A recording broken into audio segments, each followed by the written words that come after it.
This week on the HexxedPhenom Gamescast, we talk about GTA 6 possibly completely restarting development, and Netflix gaming is now officially available in the United States, and a whole lot more. But this is the HexxedPhenom Gamescast, the show where we bring you the nerdy video game news you need to know about each and every week.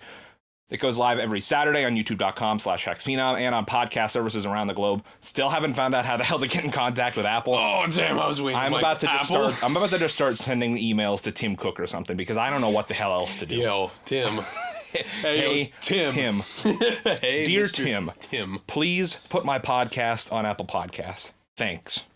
But, yeah, I don't know. I don't know what the hell else to do at this point.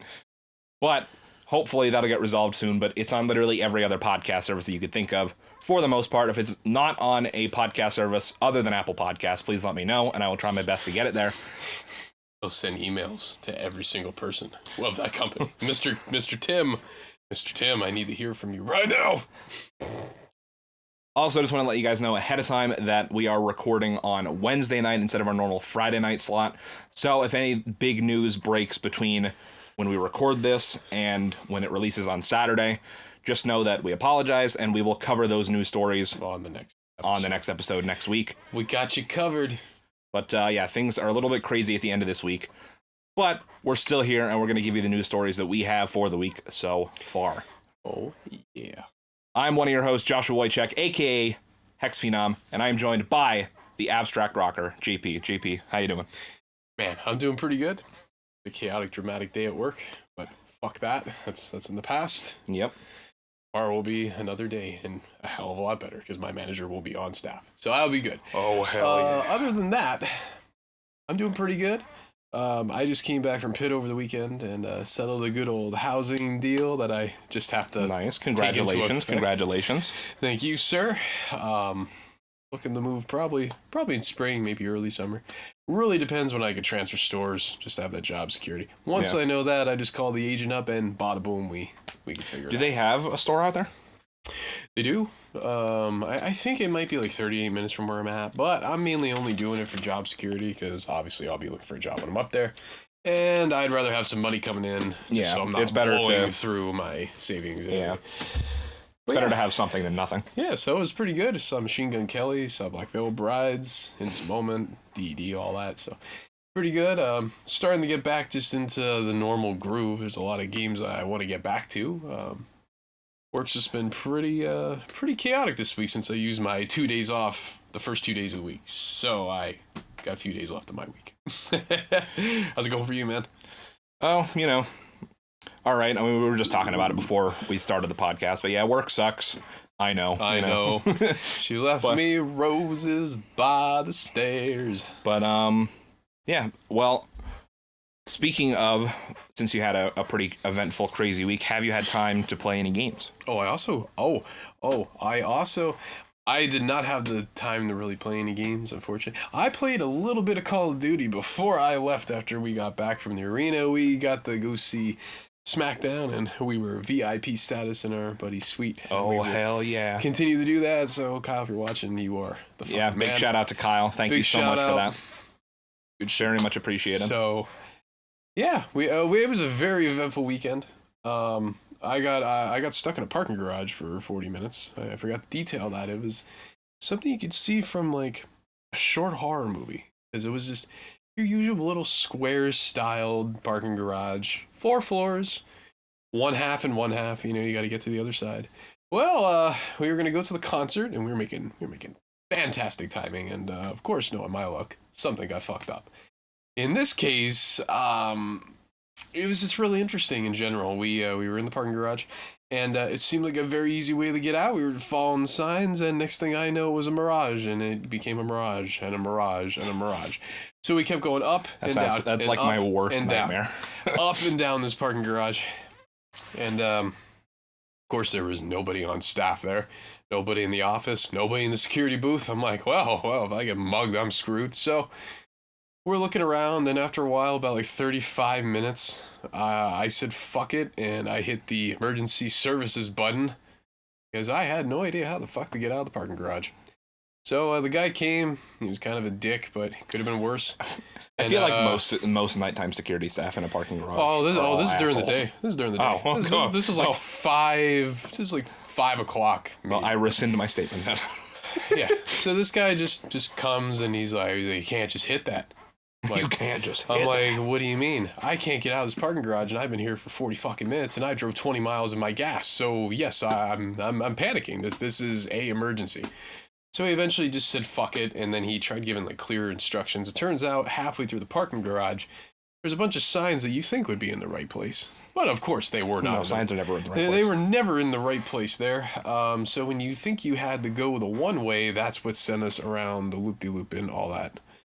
So eventually we keened very close, and instead of reading the one right in front of us, that common sense will tell you that's the one you need to listen to, the one right behind it said something slightly different, and then we went up and around on the other side, and we got the fuck out. We made it. It was a horrific experience. In fact, I'd love for one of my friends to maybe make a horror movie about that. And if they really wanted to shoot on site, I could bring them right to that parking garage just so we could feel that moment. It's like, all right, well, we can get into the parking garage, but we might not be able to get out. It's like, guys, we can get in the parking garage to film. Probably won't be able to get out, but if we get lost, it's okay. You got B-roll for the movie. We could all be terrified again. Yep.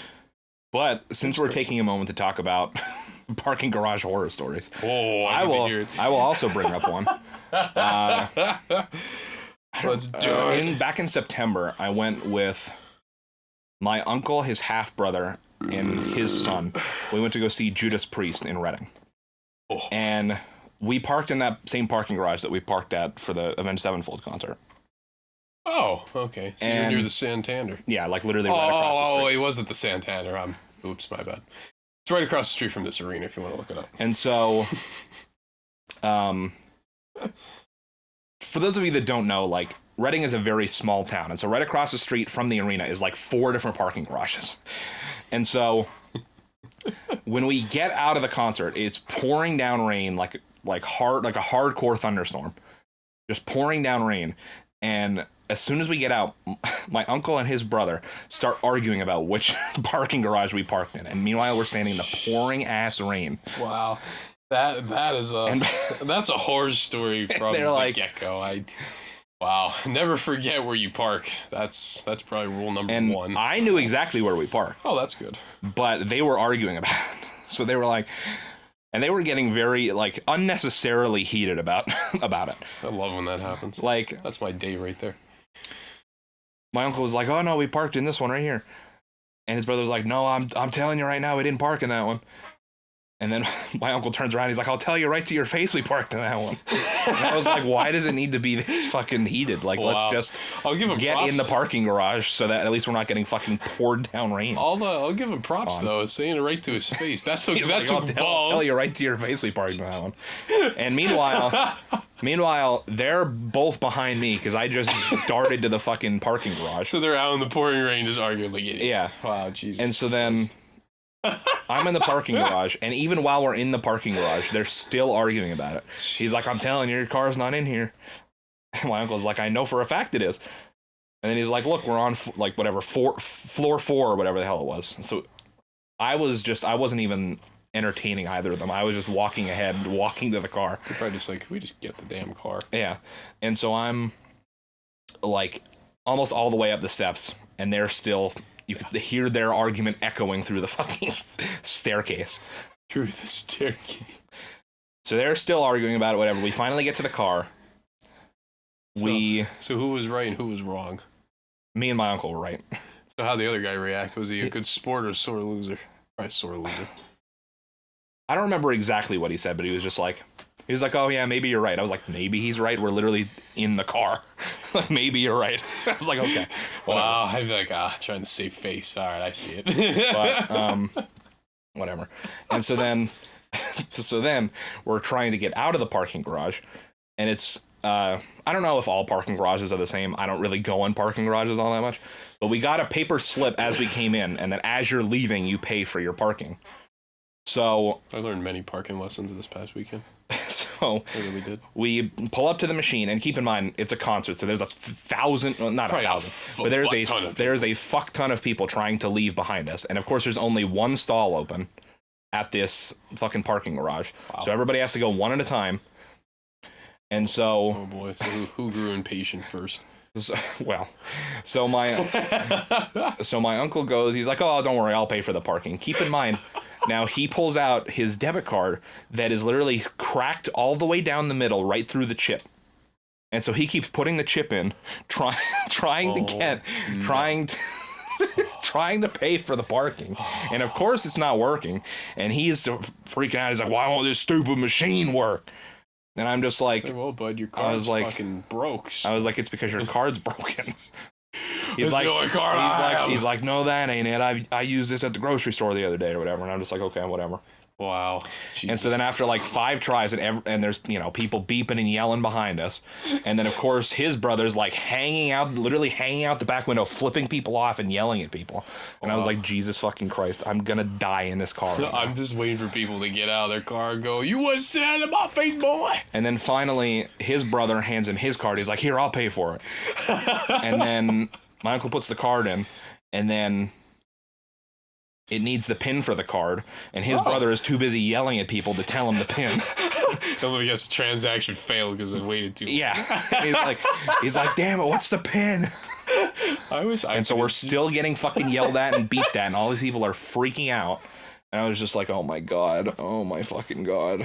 I was like, I would have rather walked home in the pouring ass fucking rain in the monsoon than still be stuck in this fucking parking garage right now. And granted, we were probably only in the parking garage for a total of like 10 minutes, but it felt like a goddamn lifetime. Yeah, I was gonna say. Yeah, just from retail. See people walk in and their card is completely cracked, and I'm like, do not put it in there. Do not. As they put it in, I'm like, I told you, do not put that in. It's gonna work. Card chip malfunction, everything. I'm like, pull the card out. What? Pull the card out. And I'm like, listen, I'm going to do something amazing. I'm going to do something that you probably never even thought of in your little dense skull.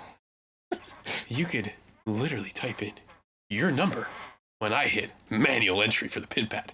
How cool is that? And then what happened, he's like, wow, that was easy. I'm like, the funny thing is like, it's so easy to get a replacement card. I don't understand why they don't do it. It's like, just call the number on the back, but I don't want to pay. It's like, you're not. Even then, I'm pretty sure, it's their legal obligation to have. You can call the number on the back. You can do it through the app, and that usually takes a couple days. But if you literally go into the branch, they will give you a new card on the spot. They'll just be like, and it's just like, I don't know. I'll never understand it. But that's a conversation for another time. Let's get back to gaming. To games. Like JP, like you said, you unfortunately haven't really had time to game. For me, I've been playing more of the Guardians of the Galaxy game. I'm not exactly sure where I was at with it. I caught your stream, not live. I went back and skimmed a bit. It looked pretty good. Yeah, I've been having a lot of fun with it. Not on stream, but off stream. I actually, I did 2 different playthroughs. So off stream, I beat the game, and I'm still working through my playthrough for the stream. But I beat the game. It's about, I think it took me, like, the final time on the clock was like 11 or 12 hours. So it's not super long, doesn't overstay its welcome at all. And I was doing like a lot of exploring and all this other crap. So if you just mainline the story, you could probably get it down to like 8 or 9 hours. Just mainline that bitch. But yeah, I mean, I really like the story a lot. I love the character interactions. I think the only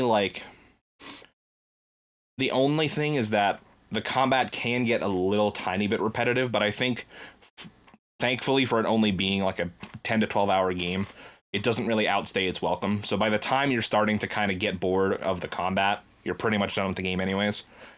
They do a nice job of progressing and giving you more special abilities so that you don't get bored of it as quickly. And there's a nice progression of unlocking new elements for Peter Quill's gun and unlocking new, specials for all the other Guardians and new costumes and all that stuff. But, yeah, overall, I think it's a great game. I think it is far better, like 1,000 times, 1,000,000 times better than the Marvel's Avengers game that came out. And honestly, that's what I was most worried about with this game. That's going to be a clone of that game. Not even necessarily that it was going to be a clone, but I had no trust in Square Enix to make a Marvel game because they made Avengers. Granted, from a different developer, but Square Enix still published Avengers. And we're going to talk about Avengers in a little bit, but... So I was worried when this game was announced. I was like, please, just don't be another Avengers. And like, come on, baby. And thankfully, they were smart, and, you know, they kept it single player. They kept it just a, you know, quick 8-hour linear story with great writing, with great characters, with great voice acting. You know, and I think the best decision they possibly could have made for this game was to make it that you only play as Star-Lord, because I feel like another reason why the Avengers game sucked is because of all the multiplayer bullshit, but also because of the way they designed all the characters. No character felt special because every single character has to be able to do the exact same moves. Oh, shit. Right. And I don't know why they did that. So, like, every single character, no matter who it is, has a ranged attack and a strong attack and a regular light attack. And it's just like everybody plays exactly the same, whether you're playing as the Hulk, Captain America, Black Widow, Hawkeye. They all play exactly the same. And it makes you feel... It feels like shit, honestly, because the other thing that I think you need for a good superhero game is the combat needs to feel fun. You need to feel like you're playing as the hero you're playing as, and it needs to feel balanced but strong. And Avengers fails, I think, on all of those points because it's basically just Destiny, but with Avengers characters. That's an interesting concept to think about. It really, yeah. All of the enemies are just bullet sponges, and I mean, the only one person actually uses guns, but they're health sponges. Like, so even though Thor is a literal god, you're smacking just generic soldiers with his fucking hammer 10 times before they die, and it's like, why? Well, it makes you feel fucking stupid. That just sounds so stupid. Like, that's not fun. Thor's hammer, that sounds. And that's exactly how combat goes for everybody. Like, there'll just be a random generic soldier, and Hulk will walk up to them and have to smack them 20 fucking times. It's like, come on. Hulk smash, Hulk smash, Hulk smash. It's like, what, is Hulk just flicking this guy that he has to take 20 hits before he dies, or what? It's so dumb. But, you know, thankfully, I think they learned their lesson, and I think every Marvel game should be something similar to that, with a linear single-player story, and just have that be that. I'm not saying there's absolutely zero room for any like multiplayer type games, but if it's going to be anything like Avengers, then it can stay on the shelf. Right. But yeah, I absolutely love Guardians. I think it is on par with Spider-Man Miles Morales. I think the only thing that the Spider-Man games do a lot better is the traversal, because it's just so fucking fun to swing around the city. There isn't really traversal like that in Guardians, but... Oh, okay. Yeah, it's just, oh man, swinging around the city. Especially when you jump up and you start doing cannonballs and the crazy tricks. Hell yeah. The flashy-ass tricks. Why the fuck not? Yeah. I was gonna say, well, at least it's a hell of a lot better than the other game, because when I went to go pre-order and pay off Vanguard just to pick it up on release date for the hell of it, my one friend was talking about, I'm like, you mean that like trash game that was out where they sell XP? They're like, oh no. They're like, oh, that game was bad. They're like, this game's a lot better though. I'm like, oh. No, yeah, the new Guardians game is incredible, and I will say, if you're a Marvel fan, it's definitely worth a pickup, and especially if you're a Guardians fan. I can't say from the stance of being a Guardians comics fan, because I don't really know anything about the Guardians comics. But if you're a Guardians of the Galaxy movie fan, I think you will enjoy these versions of the characters just as much, if not more, than the movie versions, because there are some characters, I won't say who, but there are some characters that I actually prefer the game version to the movie version. So the writing is incredibly well done. The story gets really fucking deep at some points, like, not to spoil anything, but it gets like surprisingly deep and introspective, and I think it's really fucking good. It gets deep. So I 100% recommend any Marvel fan check out the new Guardians game. I will say, I think I said it last week too, but I do not recommend playing it on the Switch. If you can play it on literally anything else, please do that, because I've heard that the cloud version on the Switch is horrible. But yeah, if you can play it on PS4, PC, Xbox, pretty much any other place than the Switch. So, but yeah, that's pretty much all I've been playing. But yeah. Hell yeah. Yeah, that's what's up.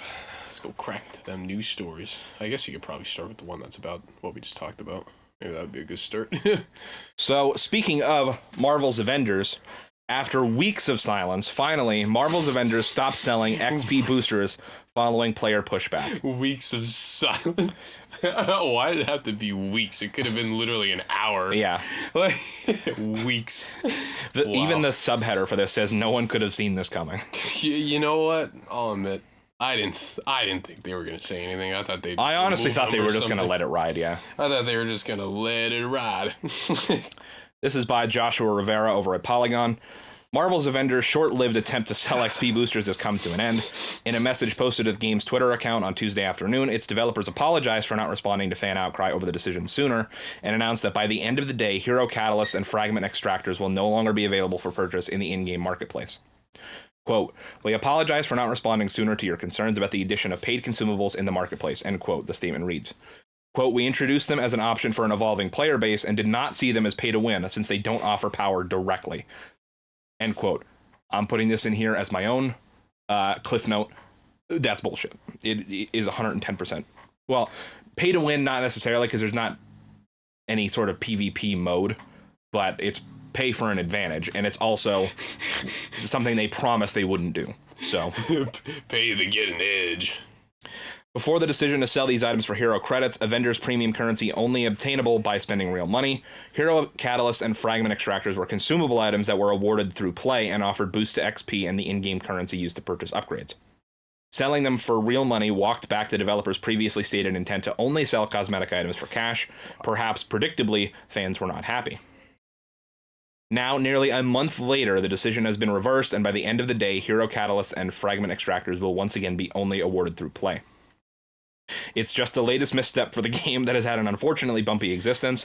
With potentially more to come, its developers have promised a raid and Spider-Man's arrival for PlayStation users only before the year is out, and that is terribly soon. I gotta say, if Rocky Road was ever a game, that would be it. Oh, 110%. That would be it. If Rocky Road Ice Cream was ever a video game based on its name, it would be that game. Dude, I could Rocky probably fill an entire podcast just talking about all of the faults. Just all the faults of that game. What the hell did I do to this Mountain Dew? I can't open it now. It's a magic bottle of Mountain Dew. All right, well, I guess I just will never drink it again, and I'll stay there in perpetuity. So, yeah, I mean, obviously, like, I'm glad that they fixed this and removed it, but I'm also not going to give the developers brownie points for creating their own problem and then figuring out the solution. I got a good idea. Why don't you just give back to people and be like, hey, here's 10 tokens. There you go. Have fun. Yeah, refund all this just shit. Be like, hey, here's 10 tokens on the house. Let's move forward. See you in the DLC. Hopefully we don't make another Rocky Road pothole size of NEPA. It's just like, I don't know. There's just so many things wrong with this game, and I could go on and on and on about it. Yeah. I'll try not to, but like, there's just so many things about the game. I don't think I need to go into it, but like I said, I mean, this is a problem that shouldn't have existed in the first place. They promised when the game was revealed that they would only ever sell cosmetics in the shop. And then even in this statement, it sounds like they claim that they thought that there would be no problems with this whatsoever, that it's not pay to win. It doesn't matter if it's pay to win. If you promise something and then later down the line go back on it, you deserve to be called on your shit. It's the same thing with, and I'm surprised it didn't honestly garner more like attention than it did, but it's similar to when Crash Team Racing Nitro Fuel was coming out, and up and down they claimed the entire way through fucking the preview cycle, there will never be microtransactions in this game. We will never sell currency. And then a few months down the line, here's all the fucking different packs of Wumpa coins you can buy. And I'm surprised more people didn't call them on their shit. I know a lot of people were pissed and a lot of people called them on their shit. And I don't know if it's maybe just because Activision was never going to change no matter what. No matter how much bullshit they got. They were never going to take them out. So maybe that's why. But I guess the other reason is that CTR Nitro Fueled was an incredible game outside of this one controversy. So that's probably whereas Avengers has been a shitty, rocky fucking game from the start, and then this is just another turd on the overwhelming mountain of shit that this game has had to endure in its 2 years on the market. No, it's only been out for like a year and 2 months. I think. Definitely can't take that bad boy and turn it to gold. No, definitely not. No. So.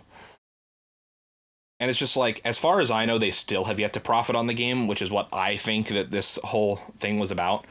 And if you guys don't remember the original story, they started selling those XP boosts only like a month or two after they nerfed the overall XP earn rate that had been the same since launch.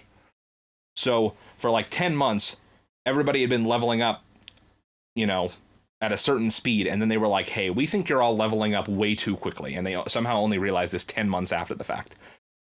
And then 2 months later, they're like, "Oh, we're selling XP boosts in the store," and it's like 10 months. Really? We're selling them in. Really? We're selling them in the store. And then it took them a whole ass month of silence to say anything about the controversy of them being in the store in the first place. Wow. It's kind of like play the world's smallest violin, be like.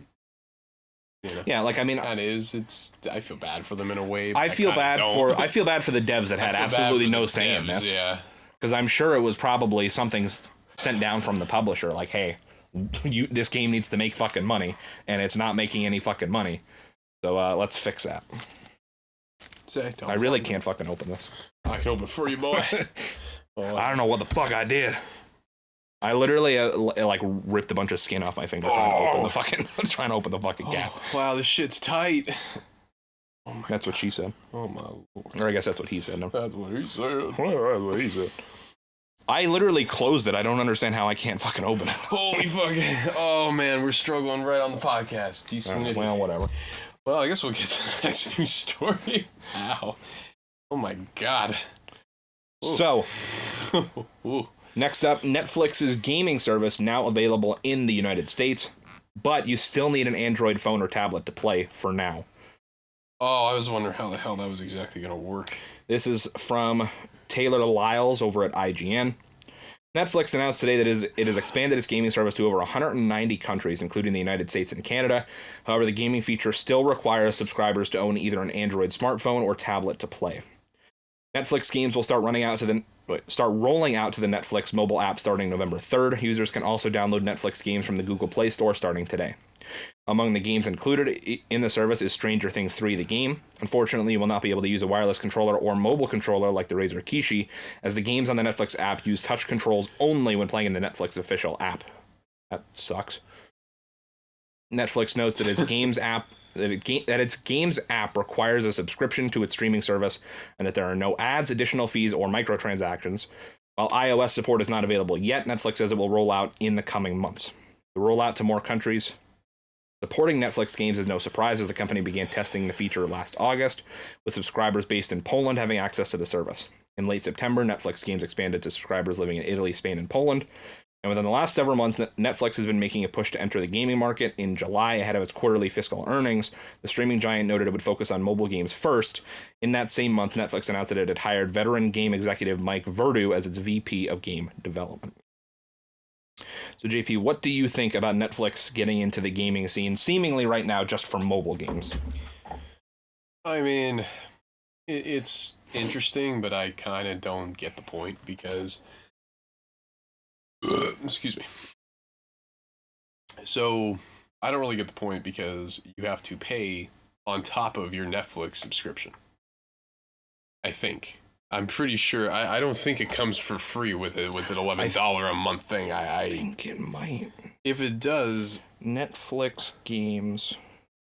I thought you had to pay an additional $10 to have the streaming enabled as a premium packet. Netflix games included in regular Netflix? I'm just curious. In general, though, mobile games, I mean, that's cool, but Apple's been doing that forever and Android's been doing it forever. So I don't understand the point of mobile games, you know? I wanted to see actual games on Netflix, but then again, you have PlayStation Now, xCloud. You're not going to win that, you know? As of right now, it says, perhaps the most appealing part of Netflix's offering is the cost. Netflix has said it wants to make games an additional value on top of its standard pricing structure and won't charge extra for the benefit. So it seems like Netflix games is included in your regular Netflix subscription. Well, that's cool. At least it's included in the subscription. I still don't understand why they're only doing mobile games. Like that's kind of just as dumb as it's definitely a money thing. It's definitely because the way I see it is, if they did anything other than mobile games, one, they would then have to integrate the games thing into, like, say, a PlayStation app or an Xbox app or their PC website or whatever. So that's a whole nother, more money spent on development for stuff like that. Plus, then they would have to, if it was console games, they would be paying, I'm sure, a significant amount more money to get the license to stream. That's why I bigger games like that. So I'm sure if we ever get to that point where they start to introduce console games, that's when you'll probably see the price increase, or it'd have to be separate from your Netflix. I think it's got to be separate because I don't know. It's like, it's cool. Netflix is getting into games. It's interesting. It's just like Stadia. It's gonna fail horribly. Stadia isn't even in the conversation when you talk about gaming. So I don't get where they think Netflix is going to be that. Mobile games is cool. I'm still trying to open the damn Mountain Dew. I got a glove now and it still won't work. All right, let me see if I got any better ones. Man, we're struggling hard, brother. But yeah, I don't really know where it's gonna go. Like, that's cool. It's mobile games. My God, we got the heavy-duty work gloves right now to open this Mountain Dew right here on the podcast. This is what we do. If you're listening on audio, like streaming podcasts, if you're listening to audio services, but, please go check out this section of the YouTube video. Because I have what do they call this? A polyurethane glove that I'm gonna try to open this Mountain Dew with. I don't understand how this happened. I was literally drinking out of it throughout the show, and then apparently I closed it too tightly, and now it's just forever sealed. There we go. We got it. We did it, boys. We did it. Oh my God. Yes. Today's been a struggle and a half, man. But yeah, it's gonna be interesting. Like, yeah, sure, I'll go check out the mobile games and stuff. Doesn't mean I'm gonna play them that often. It'll be kind of cool. We'll have to see what ends up on there, I guess. But yeah, I don't know. It's cool they're trying to do gaming, but like, seeing how Android and Apple have done that for years now, and unless they have some significant advantage to the games there on, well, not related to paying on the Apple Store, Android Store, maybe they have an advantage. I guess the advantage is that I would assume that these games are games that either you stream it to your phone, that probably you would probably have to pay for normally. So it's probably games on the App Store that would normally be like $5-6, but now they're free on Netflix, on the Netflix gaming service. And yeah, I don't know if the games are streamed or if you I mean, I guess they are, because you have to play them natively in the Netflix app.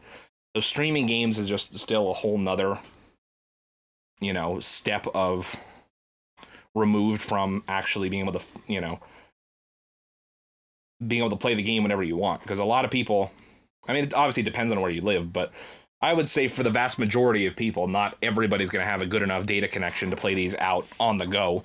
So that significantly limits your audience, I feel like, because, I mean, sometimes I'll play like a mobile game when I'm at home, but a lot of times if I'm sitting in front of my PS5, I'm not going to choose to sit here and play a mobile game. Like, I'll play a mobile game for shits and giggles, but yeah, it's definitely interesting. It should be quite an acquisition for them, I guess. I'd be interested to see them. Yeah, I'd like to see real full console games, but then again, I don't think they're ever going to stack up the PlayStation, Xbox in terms of their services. I highly doubt it, but maybe. I'd be like somewhat, not even necessarily that I care about any Netflix IP, but I'd be interested to see them like open a game studio or two and make like a full on like, I mean, I guess they kind of already have done like a full on Stranger Things console game, but like, That's coming to Far Cry 6, by the way. the Stranger Stranger Things. I'm so interested to see what's gonna happen. But I mean, like, I don't know. I'm sure. Well, by the time it would actually be developed and come out, nobody would care anymore. But like, I'm sure a lot of people would play a Squid Games video game right now. Mm-hmm. Yeah, that shows. See, it would be. I feel like it'd be so hard to capitalize on stuff like that because like the whole thing with Netflix is like they drop a new show and then it's like in everybody's mind and subconscious for like a month, and then nobody gives a shit anymore. And there would be no way to know like. You know what I mean? Like when to do it, what's going to be. Yeah, so there'd be no way to know, like, leading up to Squid Game's release, there would have been no way for them to be like, oh, this is going to be a big hit, we need to make a game out of it, and they need to launch around the same time. I feel like they'll probably make games out of them regardless, because they're going to be iconic and legendary, no matter what happens. Just like the Tiger King. Second season's coming out for that. Squid Games is clearly going to have more seasons. That's why I feel like, for the most part, they're going to focus on just streaming, like, random mobile games and just hiring people to make mobile games off of their IP, because actually I don't even know if I didn't see anything anywhere that Netflix is actually involved in the development of any of these games. So I think it's just a streaming. So it should be interesting. I guess we'll see where it goes, guaranteed. Yeah, we'll see where it goes. I mean, eventually it'd be cool to see this go full scale to console and PC. Will we ever get there? Who knows? Something tells me they might just pull out of the gaming thing after a while. I don't know. Maybe they'll have something there. I can see why they're not charging extra, because who the hell would pay extra for that? Yeah, it should be interesting. We'll just take it by the day. Actually, you know what? Let me see what games are a part of it. Let's see. Netflix. Oh, God. Gaming games list. Full game list and how to play. I guess let's pick some out. Stranger Things 1984 is an action adventure game in a semi-retro pixel style based on the hit Netflix series. Stranger Things 3 the game. Card Blast is a poker-inspired game. Teeter Up. The only goal of Teeter Up is to manipulate a ball into a hole. Okay, all right. We're getting somewhere. Balls and Holes. Shooting Hoops, another balls and holes game. Apparently that's it. There's 5 games. There's only 5 games, apparently. So, wow, okay, so... the only thing that seemed worth playing is the 2 Stranger Things games. The other 3 games just seem like... This Pong. They might as well have Pong, tennis. Shooter Hoops, Teeter Up, and what the fuck was the other one? Card Blast, so... Oh, at that point, they might as well put Uno. So they got 5 games, apparently. And none of those are mainstream games, except for... The titles of future games... The title of future game releases on Netflix games are unknown, but we'll list them here when they're available. Okay, so by this time next year, maybe they'll have 30 games. Man, I mean... That's really depressing. Granted, like... that's depressing with this 5, and they're not even that good. That's I mean, granted, like, we also have to look at it from the perspective of the fact that it's free, so I didn't... It's free. And there's already been, like, people saying that Netflix barely or doesn't make any money off of their base plan the way it is, so... Seeing that, I kind of understand why they only have 5 games and 2 of them are from their own show.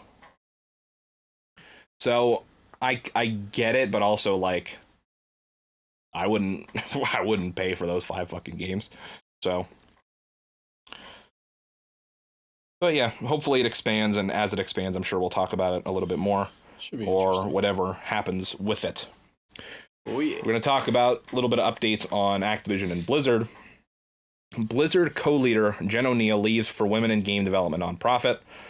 This is by Owen S. Good over at Polygon. Mike Ibarra heads up Blizzard effective immediately. O'Neill will depart by year's end. So if you guys don't remember, way back when all this lawsuit stuff first started happening, I believe the president of Blizzard, his name was J. Allen Brack, I believe. I don't remember if he left or if he was forced out because of all of the sexual harassment stuff going on. Apparently, I don't remember if they said he was directly involved or not, but he left, and so then they assigned co-leaders Jen O'Neill and Mike Ibarra. And now Jen O'Neill is leaving only, what, 3 months after, probably less than 3 months after that initially happened. So my next question is, if she's doing a non-profit gaming, how the hell does that work? How do you develop a game on no profits? I don't understand how that. I don't think it's. Work. I don't think it's game development. It's saying women in game development nonprofit. Oh, so I don't know. I don't know if they talk about it in this article. Oh, I was gonna but say, I assume it's something about like trying to like basically trying to have like resources for women in gaming who are affected by the things like the stuff that happened at Activision, like sexual harassment and. I was gonna say, yeah, because probably resources for stuff like that. I was just wondering how they would remotely make a game without any funding. I'm like, well, that would be a game changer, literally. You guys made a video game with no development and no funds. But let's read on and see if they say anything about it here. Jen O'Neill, who took over leadership at Blizzard Entertainment with Mike Ibarra in August, has stepped down from that role, Activision Blizzard announced Tuesday. Ibarra will continue alone as Blizzard's top executive, effective immediately. In a note to Blizzard employees and fans of their games, O'Neill said she would be taking on a new role with the nonprofit organization Women in Games International, starting with a $1 million grant from Activision Blizzard to the organization. O'Neill said she would be leaving Activision by the end of the year. I'm going to click on this link to the Women in Gaming International thing and see what that's all about. O'Neill and Ibarra took over Blizzard's leadership from former President J. Allen Brack, who stepped down in early August. Brack's resignation followed the state of California following a lawsuit alleging sexual harassment, discrimination, and retaliation against Activision in late July. It also came after a large employee demonstration against a toxic frat boy workplace alleged to permeate the company, Blizzard Entertainment in particular, and an apology from Activision chief executive Bobby Kotick. Quote, as I've listened to the stories from people all over Blizzard and been inspired by their courage and conviction, I've been thinking about the potential of what I can do as an individual to create the most meaningful change, end quote. O'Neill said in the statement, the grant will fund skill building and mentorship programs at WIGI, she said. Quote, I am doing this not because I am without hope for Blizzard, quite the opposite, end quote, O'Neill said. Quote, I'm inspired by the passion of everyone here working towards meaningful, lasting changes with their whole hearts, end quote. O'Neill is already a board member of WIGI, an organization that cultivates and advances equality and diversity in the global games industry. She said, O'Neill added that her new role is not yet entirely clear, but that she will explore how I can do more and have quote, explore how I can do more to have games and diversity intersect, end quote. O'Neill was formerly the studio head for Vicarious Visions, which folded into Blizzard in January. She became executive vice president of development at Blizzard following the announcement. Albany, New York-based Vicarious Visions was moved over to support Blizzard development. And we already talked about that story last week. I was just saying. Also on Thursday, Activision's, we could just fold it into this existing news story. Also on Thursday, Activision Blizzard executives told investors that development on Blizzard's Overwatch 2 and Diablo 4 is indefinitely delayed. Not indefinitely delayed, just delayed, sorry. Indefinitely. Neither game had an announced launch date or window, and investors weren't told what the new time frame for their delivery is either. Quote, these are two of the most eagerly anticipated titles in the industry, and our teams have made great strides towards the completion in recent quarters, end quote. The company said, quote, but we believe giving the team some extra time to complete production and continue growing their creative resources to support the titles after launch will ensure that these releases delight and engage their communities for many years into the future, end quote. So, JP, what do you think about Jen O'Neill taking on that co-executive position at Activision and leaving 2 months later? Do you think that this is a bad sign, or do you really think that it was just a subject of bad timing? I think it's a bad sign, just because if she left for that and she was the so-called header up there, yeah, it's definitely not a good sign. But at least someone else could take the spot. But, yeah. I think you're going to start seeing a lot of retaliation leaves and a lot of things just to do a whole big fuck you, because you can tell that a lot of them don't believe the crap that we talked about last week. And I mean, like, it's crazy, but yeah, that's where I see it going. I don't think a lot of them believe it. Yeah, I mean, I don't. It's a publicity stunt. I mean, granted, yes, like the chief, like the president of Activision of Blizzard that was supposedly or allegedly perpetuating, that type of behavior, he is gone now. The J. Allen Brack guy. But at the head of everything still is Bobby Kotick, and we still don't know what his actual involvement is. But I still say there's no way he didn't know that this stuff was happening. There's no way that he definitely knew it was happening. Yeah, there's no way that these complaints didn't make their way to him, or that it wasn't brought up to him in some way, shape, or form. So I don't necessarily blame these people for not having hope, as much as I want to have hope that not just Activision, but the gaming industry as a whole can move past stuff like this and just all work together as equals to create great games, no matter your fucking gender, your race, your ethnicity, whatever. Like, I just wish that everybody could come together and make great games, because that's going to make the games that we play better, and the development cycles for them will go smoother, and I think it'll just end up for a better games as a whole, and a better games industry as a whole. And it's just, like you said, I mean, as much as I would like to think that it was just a case of bad timing, I think she gave enough little tidbits of information in there that show that, yeah, I'm sure she just doesn't have trust, because that was probably she's leaving her. And I mean, granted, like, I'm all for people leaving their cushy jobs to pursue their dreams, don't get me wrong, but she's leaving this Activision job to go to a nonprofit where she doesn't even know what her new position is going to be. Supposedly, at least that's what she says. She doesn't know what her new position is even going to be, but she was already on the board of that organization to begin with. So I feel like, why couldn't you just... If she actually still wanted to work at Activision, I feel like she could have continued to work at Activision and continued to have been on the board for this organization. You know what I mean? Yeah, you can tell. I just think a lot of people on the inside of that don't believe it, like the publicity stunt. Yeah, I don't know, you're probably going to see a good lack of game developers then, in theory, if they're all going to strike or protest. I mean, to be fair, the turnover on game developers already was obscene. Like, there's a lot of young talent that comes in, makes a game or two, and they're like, this industry is fucking horrible, and I never want to make a video game again. Yeah, so it's I think we're at the time where it's quite an interesting time to be a game developer or be in game development. And I mean, like, originally I wanted to go to school to pursue something in game development, but I mean, granted, they're not, it's not mutually exclusive. Like, this isn't the only reason that I stopped going to school, but part of it was like, I don't actually know if that's the industry I want to work in, between all of like and granted, like, I think this all mostly hinges on what, a studio you get to work at, but I mean, you don't necessarily have a choice of where you want to go most of it, especially when you're first starting out as like a junior developer. But like, the last thing I want to do is be forced to work 80, 90, 100 hours and not get compensated for anything past 40. Like, I'm not going to work 60 extra hours a week for months, maybe even years on end, to not get compensated for that.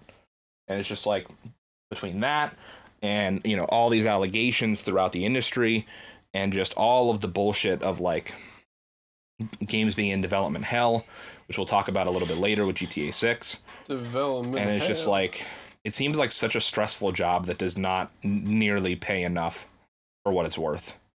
So, and I know, hopefully the games industry hits a point where there's unions and stuff that protect against stuff like that, but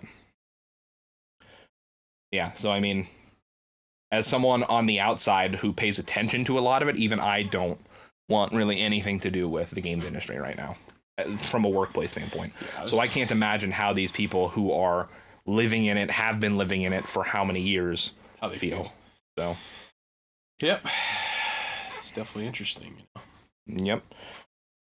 I guess stay tuned for the next entry into the Activision Blizzard Chronicles. The Chronicles of the Activision Blizzard lawsuits and whatnot. Come and walk with me through the vineyards of the Chronicles. And just to touch on it, I mean, I don't remember if it was last week's episode or the week before that I talked about. I don't remember exactly what I said, so I won't say I predicted it. But it's funny that a couple weeks ago, I don't remember, like I said, if it was last week or the week before, that I said something about Overwatch 2, that it would be delayed, or that I said something along the lines of that it was delayed, or that they showed it way too early. And the fact that it's now delayed to an undisclosed window proves that. So I think that they originally announced Diablo 4 and Overwatch 2 just to show shareholders, like, hey, look, we're working on something that's not Call of Duty. Yep, hey guys. Yeah, you're making a But game. yeah, so You're making 2 games. we'll see what happens with that. And it's like delayed. Oh, okay. We're still making them though. Speaking of games in development hell, though, not GTA 6, but Cyberpunk 2077, all Cyberpunk 2077 updates have been pushed to 2022. This is by Nicole Carpenter at Polygon. CD Projekt's new dev roadmap delays planned updates and improvements. Cyberpunk 2077 developer CD Projekt Red announced last week that its Series X and PlayStation 5 versions of the game have been delayed until 2022. On Thursday, the developer updated its development roadmap, first published in January, with a more detailed look at the delay, showing there are no more expected updates for 2021. Next-gen updates for both The Witcher 3 Wild Hunt and Cyberpunk 2077 are impacted by the delay, which is currently scheduled for the first quarter of 2022, according to the roadmap. Other, quote, updates, improvements, and free DLC, end quote, are expected during that period and beyond. Cyberpunk 2077 was originally released on December 10th, 2020, and its launch did not go well by any means. The game turned out to be so buggy that both Sony and Microsoft were forced to accept all refunds. Sony ended up removing Cyberpunk 2077 entirely from the PlayStation Store. The game has since been added back onto that platform. Wow. Just wow. The developer has released more than 10 patches since Cyberpunk 2077's troubled launch, which squashed many of the game's bugs. CD Projekt Red had originally promised that multiple updates and improvements, including the free DLC and next-gen console updates, following patch 1.3 in the remaining months of 2021. Patch 1.3 was released in August, with some of that free DLC in the form of quest options, animations, and additional cosmetic items. More of that free DLC is expected in 2022, delayed so the developer can focus more on pressing quality of life improvements. More information about the DLC is expected, quote, in the coming months, after the most important fixes and updates have been addressed. So, I mean, not entirely surprising, but I just wanted to bring it up that both the Cyberpunk 2077 and Witcher 3 next-gen updates have been delayed, which isn't entirely surprising given everything that we've heard about this game since before it came out and since it came out. But, I don't know. In short, I'll say that CD Projekt Red fucked themselves. And, I mean, granted, I know it's not the developer's fault. I know it's the publisher's fault, which is confusing because they're both called CD Projekt Red. CD Projekt Red, the publisher, fucked both of themselves and the developers in the process, because now when, say, The Witcher 4 or whatever the next game is comes out, nobody is going to trust them and nobody's going to want to buy it on release, which they fucked themselves. They have to make it seem really good, and they got to sell it. Just like WB 2K22. That's another one I'm getting more worried about by the day. Yeah, well, we'll see what happens. Yeah, we'll see what happens, you know? But, I mean, by all accounts, like, this game shouldn't have even released until 2022. So, we'll see what the next-gen version of the game brings. I am interested in checking out the... I don't remember. I could have swore... I'm like 99% sure that they said that the next-gen version is free. Yep. So... If you own it currently. Yes. So there is that. If it goes on sale super cheap, I might buy the PS4 version just so that I have, like, it's just so I would get the next-gen version for free for, like, I don't know. Like, I'm sure it'll be on sale on Black Friday for like $20 or something. Maybe it'll be in like the fucking $5 bin pile. I'm sure it probably is. Oh my god, it's Cyberpunk 27. But yeah, I mean, not much else to say about it from my perspective. I just wish that CD Projekt Red wouldn't have fucked over their developers so hard. Yeah, I wish they would have taken their time. I was about to say, I'm like, oh god. I thought I wasn't going to be able to open it again. I was about to cry. It's like, no. You have anything to add about Cyberpunk, JP? Honestly, I just really don't even care for it at all. I mean, I know Keanu Reeves is that one guy that always goes, I got a massive cock. I don't know, it's just...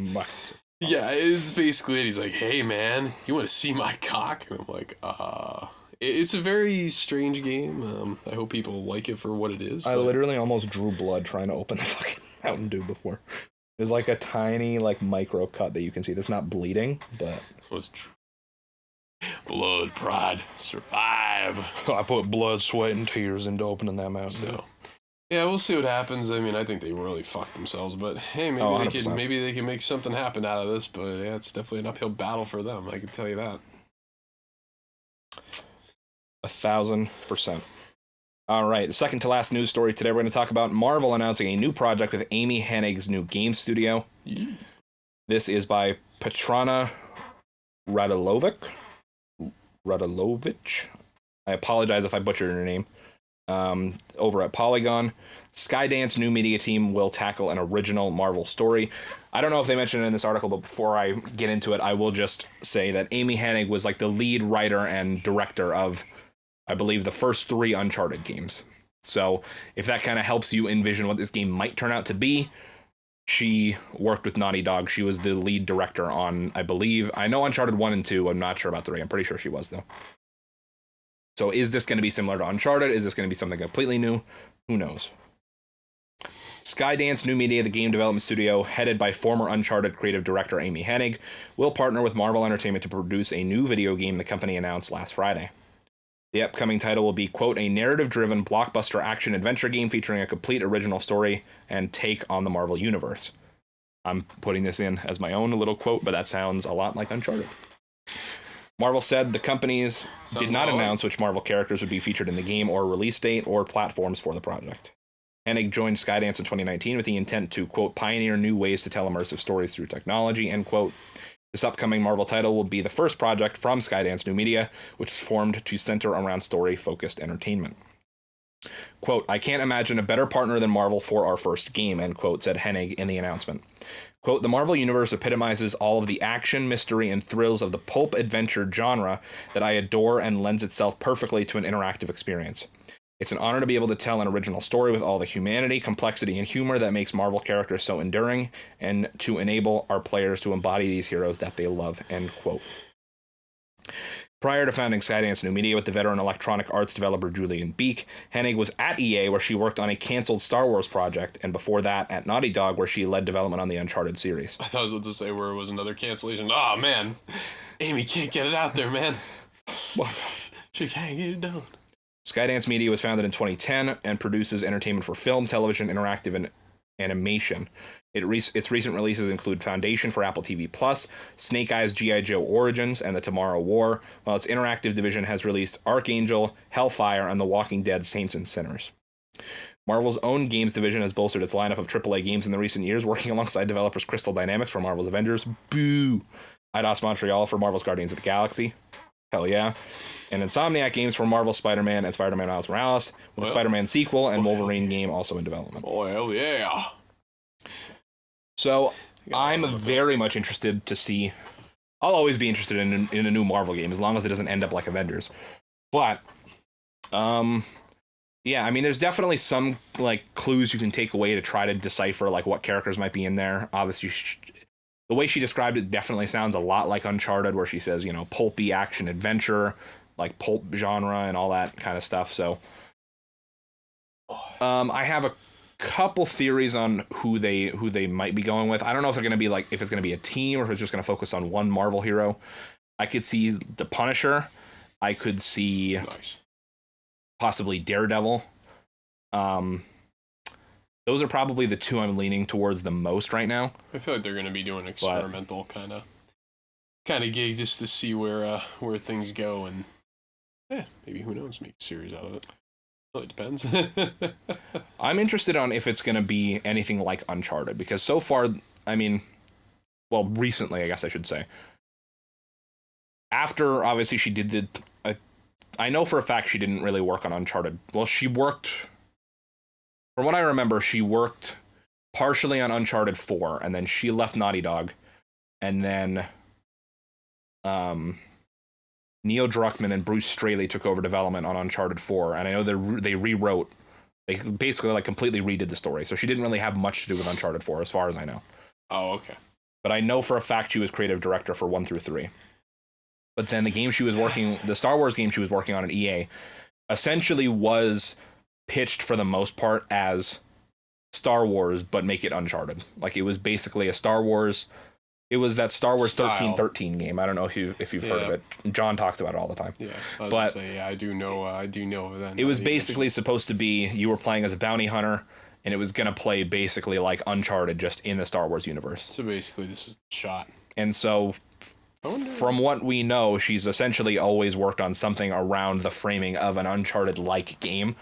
So, I mean, it's possible that, that they branch out and do something completely different, but I also wouldn't be mad if it basically was Marvel, but make it Uncharted, so.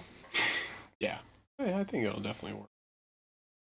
And, I mean, I don't know. Who knows how long we'll have to wait to see this game, but like I said, right now I'm setting my predictions, and now I think it's either going to be Punisher or Daredevil. If you guys have any ideas, let me know down in the comments in the YouTube video of who you think it might be, or who the game might be about. But we're going to get into the big last news story here.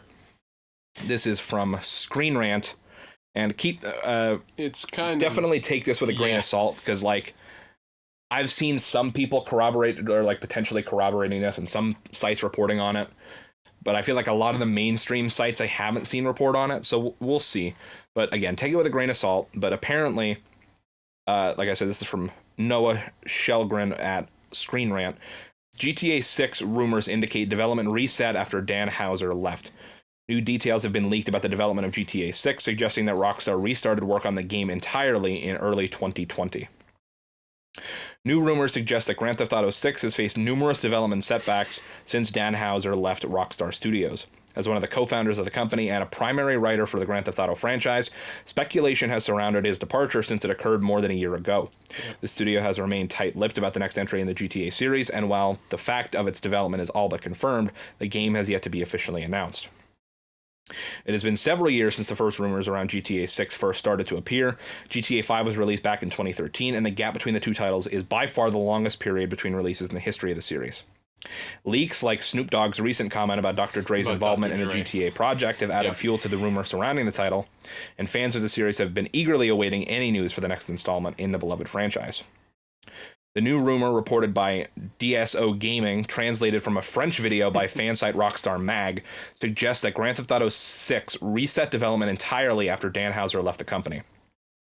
Reportedly, publisher Take-Two originally planned to announce the game in 2020, but the turmoil surrounding the title has put the plan on hold. The leak suggests that GTA 6 faces far worse internal difficulty than any other project Rockstar has worked on before. DSO Gaming summed up the issues by saying that, quote, Grand Theft Auto 6 is currently in development hell, end quote. However, industry insider Tom Henderson disputes these claims, saying that this was speculation on the part of Rockstar Mag, and the information has not yet been confirmed. Rockstar Mag's Chris Kleppel responded to Henderson by clarifying that these statements were his opinion and nothing more. Discussion around GTA 6 has recently been reignited by the upcoming remaster of the Grand Theft Auto The Trilogy, the Definitive Edition. The release of the remastered versions of some of the most acclaimed games in the series have brought new scrutiny to the series. Fans have started to question when a new entry will finally be released. The new rumors, if true, imply the next GTA game is still a long time away from release. That makes sense with 2025, but that's been out there for about 2 years, I'd say, on the rumor mill. All I'm thinking about is, well, we'd like to give you a new installment, but we're too busy filtering piss into a remaster. Right, I'm just going to read the last paragraph here, and then we can discuss it. As primary writer for the single-player narratives in the GTA series, it was likely inevitable that Dan Houser's departure from Rockstar would cause changes in the identity of the franchise moving forward. The recent leaks are evidence that the studio is facing difficulties in finding that new identity for the next game. While fans of the series are impatient for the next installment to the point of scouring the GTA Trilogy trailer for GTA 6 release date clues, if the leaks prove to be true, it appears that it will be some time before any news about GTA 6 is officially available. At that point, if you're looking for clues in a trailer for a piss-poor remaster, you know you're at the bottom of the barrel. You know, at that point, if you're looking for that, you might as well at least make your time kind of worthwhile and try to find Bigfoot in Grand Theft Auto San Andreas, because you'd have better hope finding that, or maybe find him in real life. Who knows? But JP, I have to ask: do you think GTA 6 development has restarted in any way, shape, or form, or do you think this is just tell you the truth, bullshit? I kind of call bullshit, but I'm sure there's something that changed when he left, because if not, they owe him royalties. So if they worked out a deal with him, nothing changed. But all you have to do, I know when you sent it to me the other night, I was like, it's kind of like a kid when they write an essay or whatever from SparkNotes. They copy-paste the whole thing, and they change every single line into a new thing. So in theory, all they have to really do I mean, I'm sure in terms of the environments and the characters, nothing changed. Now, the story with the script and the voice actors, there's probably going to be some tweaks and some like different scripts and things that they could probably easily get them to re-record. I mean, it's not that hard to get them to record lines. I mean, that's their profession, but I feel like what they probably did was they took his script and they basically have it the same, but in different dialogue and different things like that, and they're going to work around it. I doubt the game reset development. I think maybe if they mean by restart, maybe they're talking about like maybe mocapping stuff. I doubt it changed anything with the environment, the cars, the characters. That has to be ironclad. I mean, we all know it's Vice City, Miami, Florida, or it could be the whole state of Florida with the Caribbean. They're gonna do something like the Vice, you name it. It's all gonna be there. But I should say I'm like a firm believer that the game is more than likely going to come out in 2025. I mean, it's been hinted, speculated, said, insidered info. Well, plus, I mean, people granted, thought we were going to get it, like last year or something, and people are like, nah. Yeah, people made a lot of assumptions. Yeah, and then like Tom Henderson, a bunch of people, they're like, nah, it's still years away. Well, plus, I mean, there was that thing, and granted, obviously things change so fucking quickly, but there was that thing that came out. I don't remember when it was now, but I remember hearing or seeing reports that it must have been maybe at the end of last fiscal year or maybe the beginning of this one. I don't know. But it was something like that Take-Two put out its projected like marketing budget for the next couple of years. And that's where I think it was fiscal year 20. I don't know how fiscal years work. I know one's ahead at like I think it's fiscal year. What is it? I think fiscal year 2020. I think we're in fiscal year 2022 right now, or I don't know. It's fucking weird. Yeah. But whatever year ends up being the actual calendar year of 2025 has like double the marketing budget than every other year before it. So it would make sense that something big like GTA 6 would be happening, at least projected to be happening in that time frame. In 2025. They could take their time. I love Grand Theft Auto 5. I don't mind playing it on a third straight console, up whatever. I just love Grand Theft Auto 5. So that's cool. I wish I could say that about the remasters. I'm sticking to the up-res, the ones they took off the store because they want you to buy that new crap. Yeah, no, I'm just sticking to those. It should be very interesting to see when the remaster, the piss filter remaster comes out. Yeah. Very excited to see how that's going to somehow work with reimagined controls. I don't even know. It should be quite interesting. I'm sure there's going to be a lot of problems with it that they probably didn't QA because they were too busy, I don't know, like circle jerking or partying in the studio. I don't know, just not giving a shit. So we'll see what happens. But yeah, Grand Theft Auto 6, I really think it's going to be. Tell you the truth, I really think they might do. And if I wanted to predict it, I think they might do a spring. I'd say, you know what, a late spring release in 2025 because they had the push 5 to the fall. So maybe they're going to gun it, and if it's in Vice City at summertime, why not do it around late spring, summer, so the kids can play and everybody could lose their minds and go on vacation, and I don't know. So, yeah, if I had to really predict where it could come out, I'm thinking maybe that time slot. They were really hell-bent on doing that, and they had to delay it, which I don't blame them, but yeah. They had to do quite a bit, especially with the online mode, so yeah, they're probably going to make sure everything's all ready to go this time. If we would have got the GTA 5 story mode in spring, and then online wouldn't have been ready still till October? And even when GTA Online came out, I would still argue it was not ready. It was not ready. I'd be fine with that. I think this time around they're gonna want to get everything together and know that they have because they were going from Grand Theft Auto 4 Online, which didn't have really a lot of people on. It wasn't that good. It was just. I don't remember much about it, but yeah, I remember it not being anything crazy. You would just log into a world and just there'd be guns laying around. You just kill people and do missions, and you got money for rank. I don't know.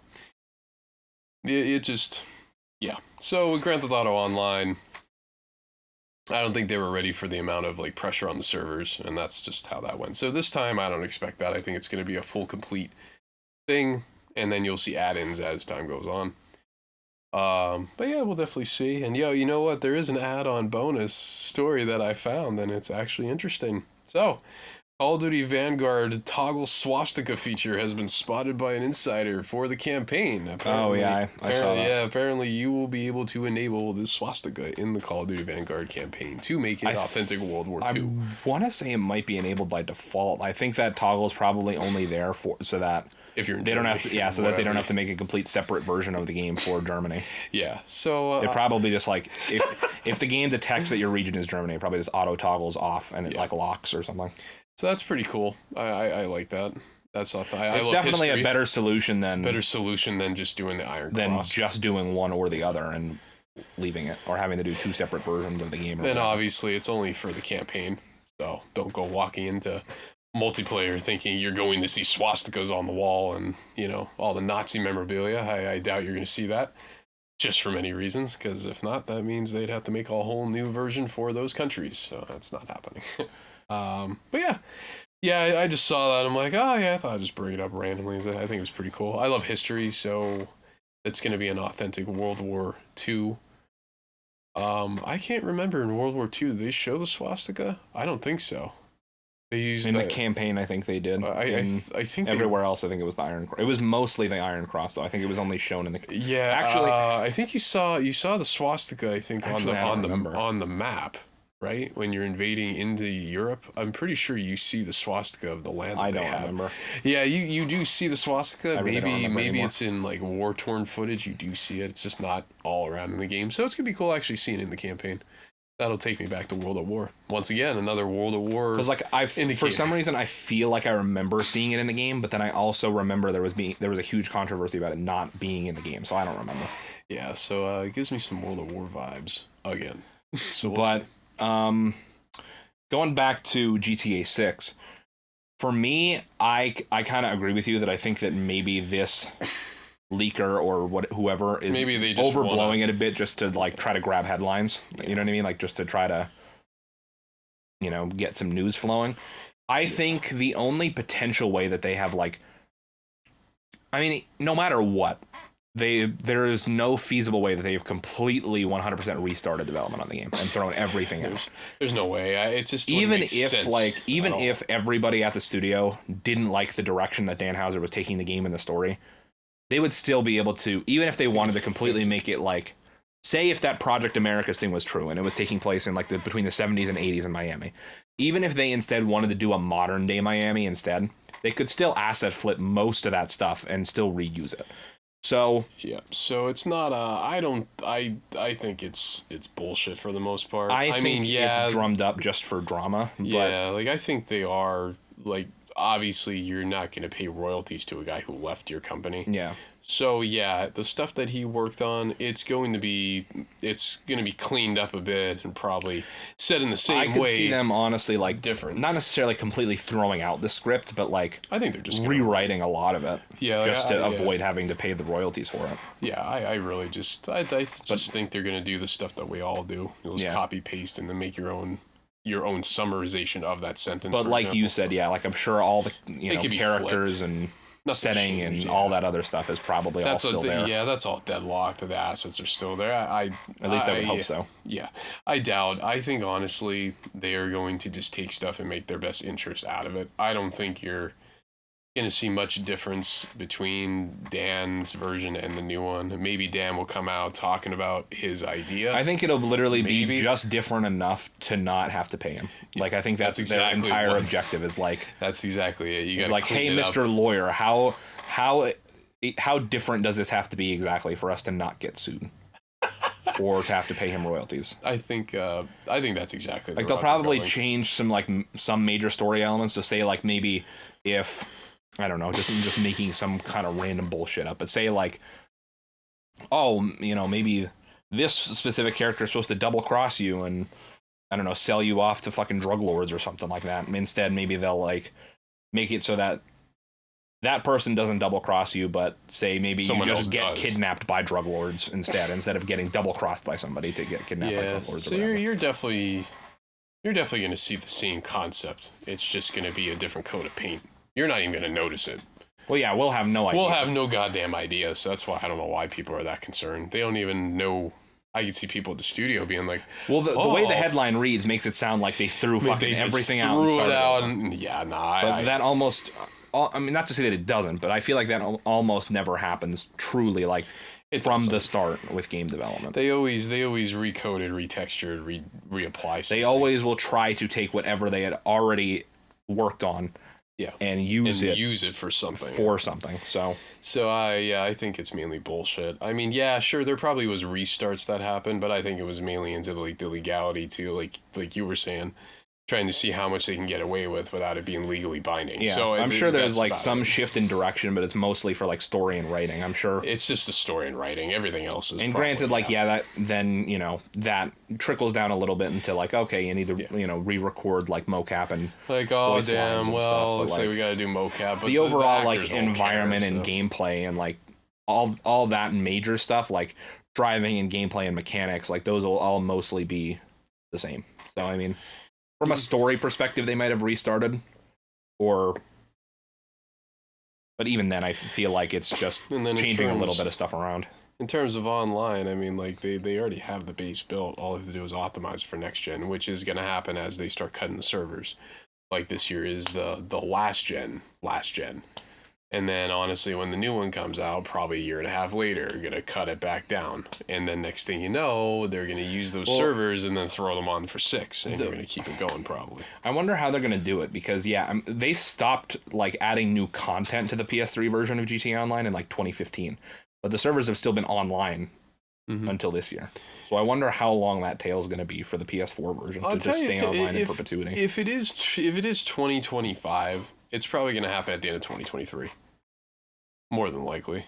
Because, I mean, the game's on its last leg on these consoles. I mean... I could see it happening, like, either a couple of months or, like a year before GTA 5 comes out, or GTA 6 comes out. It's definitely going to be within a year and a half, just because they want people to be like, hey, get your head out of the hole in the damn ground, and let's play Grand Theft Auto 6. Hopefully you can actually, buy a PS5 and Xbox Series X by then. I'm sure you definitely will, crossed. Yeah, honestly though, like they have this honestly made. All they have to do is take their time, add the just make the single player and build everything about it. Just focus on the campaign, and then after that, then start thinking about etc. plans for online and new content, because you already have the base. All you got to do is just put Grand Theft Auto 6 into the servers and there you go. Hey, it's going to be the same as Grand Theft Auto 5 online. It's just going to be GTA 6. My one hope for GTA 6 is, like, I want them to keep the campaign grounded and normal, like pretty much every GTA campaign is. I think online is where you have free reign to do crazy shit, like the flying cars, the Deluxo, the frickin'... what the hell is that thing called? The stupid flying motorbike. I can't remember the name of it. It starts with the Espresso? No. The Oppressor. The Oppressor, that's it. I'm like, sounds like Espresso. All that stuff. I mean, as annoying as it is in online, like, at least keep it to online. Like, I don't want there to be a mission in friggin' GTA 6 where I gotta go fly the Oppressor around fucking Miami and shoot down fucking blimps or something. So something tells me, like, they really just have to lock in the map, the characters, the story, the cars, everything in the single player. And after that, it's honestly cake. It's just a matter of transferring the code over to online. And trust me, they probably had a fuck ton of ideas since they stopped doing last gen updates. And they're like, okay, well, here's the roadmap of what we can do on the PS4. All right, GTA 5 Enhance and Expand is now on PS5. Okay, so what's the next step for this in 6 from the era we're in? And there you go. I honestly, if they just take their time and do not do what they did in Red Dead Redemption 2, they are totally fine. That's another thing that scares me.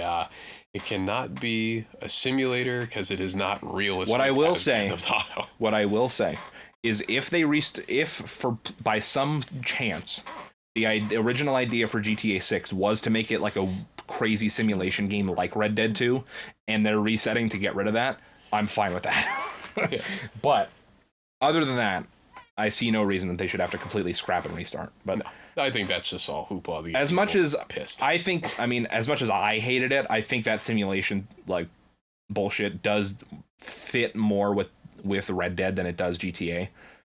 But could you imagine, like, it's been memed for so long, but the last thing I want to have to do in GTA is like worry about, does my car have gas? Is my car's check engine light on?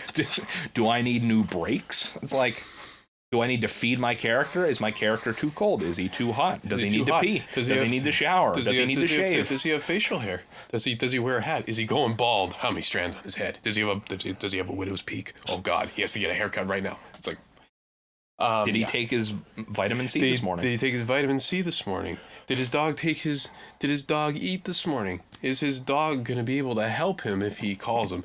Is Johnny on the spot well fed? Did he pay his electric bill? Is he going to show up? Find out next time. No, well, but yeah, Speaking of Johnny on the spot, one of the best parts about the fucking GTA Los Santos Customs, or what the hell is that thing called? The tuner car update is that they actually had Johnny on the spot in the opening cutscene, like driving through the frickin' the Los Santos Underground garage, which I thought was fucking funny. Yeah, I was gonna say, I was actually telling my one buddy today about your experience where you called Johnny on the spot. I can't remember. I think we were around the airport somewhere. I forget. No, this was so long ago, but yeah, he called Johnny on the spot. So I called Johnny on the spot, and this was, if you guys don't know, when GTA Online first came out, and it was for like a good while. It was for at least like the first year or so, I feel like. It was for the PS3 era. PS4 era, it was totally leveled. But so when you used to call your mechanic, he used to like actually drive the car to you. Like a physical person would drive your car up from a couple blocks away. And it was this guy, Johnny on the spot, and he would get out and give you some kind of quote, like, "Oh, yeah, here's your ride, boss," or whatever, any sort of random quote. So I called Johnny on the spot for my car. I'm standing next to a gas station. He, like, I don't know what happened, if like a pedestrian hit him or if there was gunfire near him that he got spooked, but he just barrels full speed into the gas station, explodes the car. He's sitting in the fiery wreckage. He climbs out, walks up to me and goes, "That scratch was there, boss." And then he walks away. That's how I found it, boss. It's like... And not only was I pissed because now I had to fix my car and call for a new one, but I also got charged the like $10,000 or whatever it was for the insurance claim on it. And I was like, you know what? Fuck you, Johnny on the spot. He got pretty fucked. So, but yeah, thankfully they got rid of that. I really think in GTA 6 Online, though, I would like to see that be brought back and actually if the AI could actually function. But like, I think it's a good possibility. I think it's a cool detail, but I think just teleporting your car to you works way better, especially because I feel like there's so the reason that stuff like that would happen with Johnny on the spot is probably just because of all the other crazy shit that goes on with like gunfire and just like people flying jets, like, and like just carpet bombing the streets and stuff like that. So it's just, I feel like teleporting the car to you is just so much more elegant solution to that, because then you don't have to worry about the AI getting spooked and crashing your car and all this other crap and like running you over and all this other crap that used to happen with them. So I think for the most part, just teleporting the car to you is a much easier and much more elegant solution to the problem. But exactly. But guys, let us know in the comments down below. Do you think GTA 6 has restarted development, or do you think it's all just kind of gassed up for the headline? Let us know. We'd like to know. Gassed up for the headline. Like filling your tank with gas. Oh my God. But with that being said, guys, this has been the HexxedPhenom Gamescast, the show where we bring you the nerdy video game news you need to know about each and every week. It goes live every Saturday, youtube.com/HexxedPhenom. Podcast services around the globe except Apple Podcasts for some goddamn reason. Eventually it will get there, just like the others. Guys, until next time, Phenom out.